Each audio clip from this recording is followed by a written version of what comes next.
Welcome to How to Price Yourself as a Photographer 101. In this video, I'm going to break down how I decide how much to charge each client depending on the work they need from me. And that's something important you should keep in mind. Not all work is going to be the same. First, let's discuss problems with creative work these days. Cell phones. Everyone has a phone and everyone thinks their latest iPhone can provide them with the same quality images a photographer can.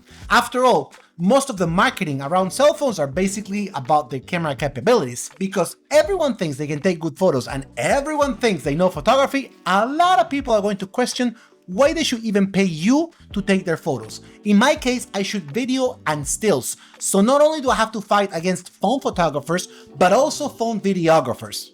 You know who you are. Anyways, the first piece of advice I can give you is don't undercharge. A lot of people think that if they charge a client a low amount, that said client is gonna wanna book them more and in the end give them more money. In the long run, of course. And while that might be true, this is something I never do. You see, if you do more low-paid jobs, you will get more money, but you are doing low-paid jobs. The value you are giving yourself is definitely low and it will be extremely hard to bump up your prices later on. Also, that client could recommend you to someone else and then you might fill up your calendar with low-income gigs. If you fill up your time with things that pay you the bare minimum, in the end of the month, you will earn the bare minimum. So, even if it's tempting and someone asks you to charge them a low amount in hopes to get more work, think about it twice. Also, charging low prices will sometimes attract harder clients. It's all simple math. And I'm sorry if this sounds rough, but it's real. If someone has $1,000 in their bank account and you're charging them $200 for photos, that means you're asking them to give you 20% of what they have. To them, that might be a lot. So since they're giving you 20% of what they have, they're gonna wanna squeeze as much as they can from their investment. You can expect them to try and push for more time, more photos, more edits, more corrections, etc. And that will eventually result in more work and more stress for you. But if you are charging $200 for someone that has $10,000 in their bank account, you're technically asking them to give you 2% of what they have.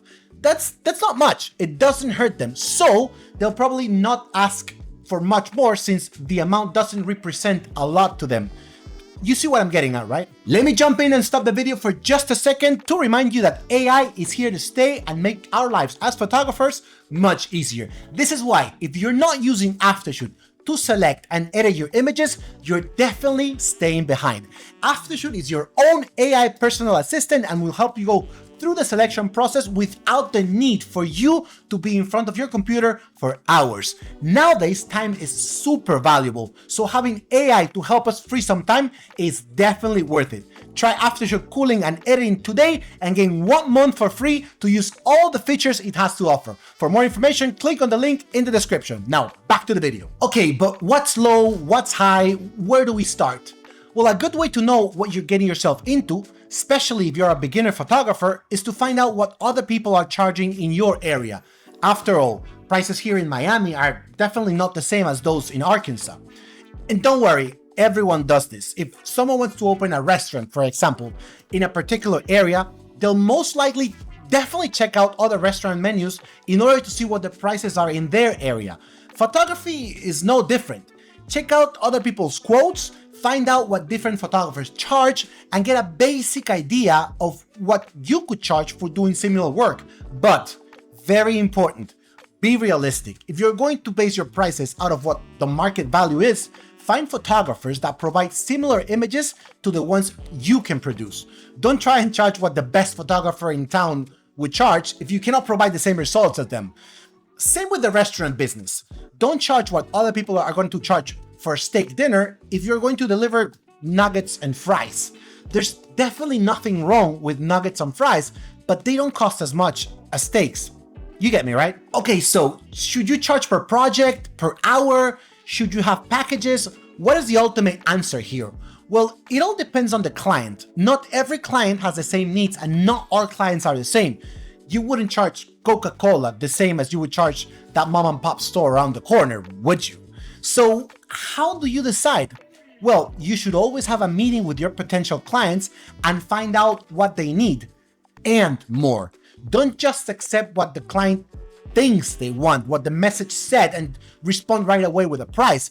That can backfire very quickly. Always ask them questions and suggestions and then get back to them with a proper formal proposal. It is better to be safe than sorry. Let me give you an example. I got a message from a potential client asking me what my day rate was and if I was available a certain date. I could have easily just given her a price for my day rate and maybe even gotten booked, but I decided to have a phone call and talk about it and ask about the photo shoot and the content the client required. It turns out she wanted to shoot jewelry. How many items?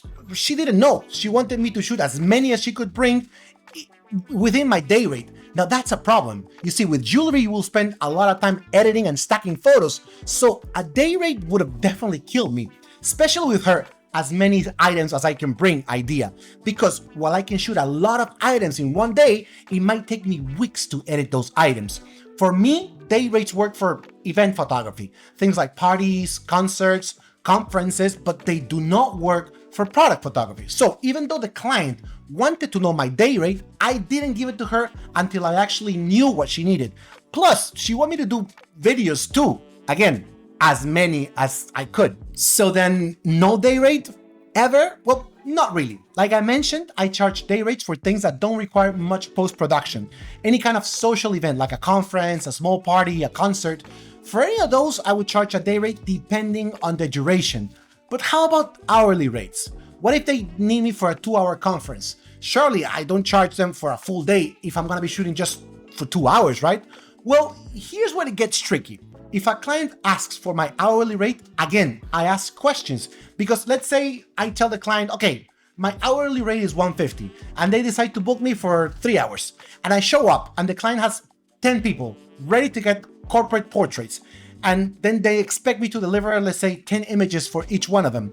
I can definitely do that in 3 hours, but I wouldn't normally charge $450 for 10 corporate portrait photo shoots, you know? So again, it's not what the client thinks I should charge, it's what I think I'm worth. I normally don't give anyone my hourly rates. I keep those for myself, and I use the numbers to calculate how much I should charge for a specific job. Let's say I do charge $150 an hour, and I decide to work with this client. I won't tell them the total is $450. I will use the $150 per hour in my head to start my math and then add, say, $75 or $100 per person.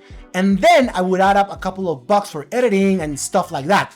And then in the end, it would come out for something like, I don't know, $1,500 for a 10 people corporate photo shoot, more or less. Finally, and very important, have a bottom line. This means decide on a specific value that is the lowest you will take to even consider leaving your house.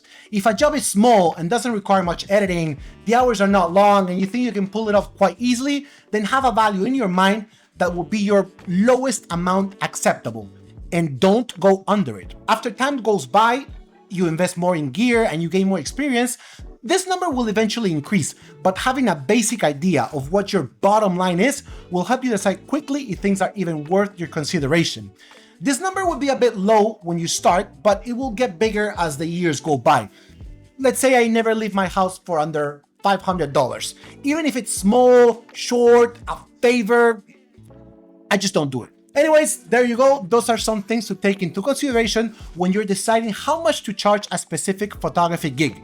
I hope you guys got something out of it, and as always, don't forget to follow Aftershoot in all of our social media to have the latest information about what we have to offer. See you guys in the next one. Bye.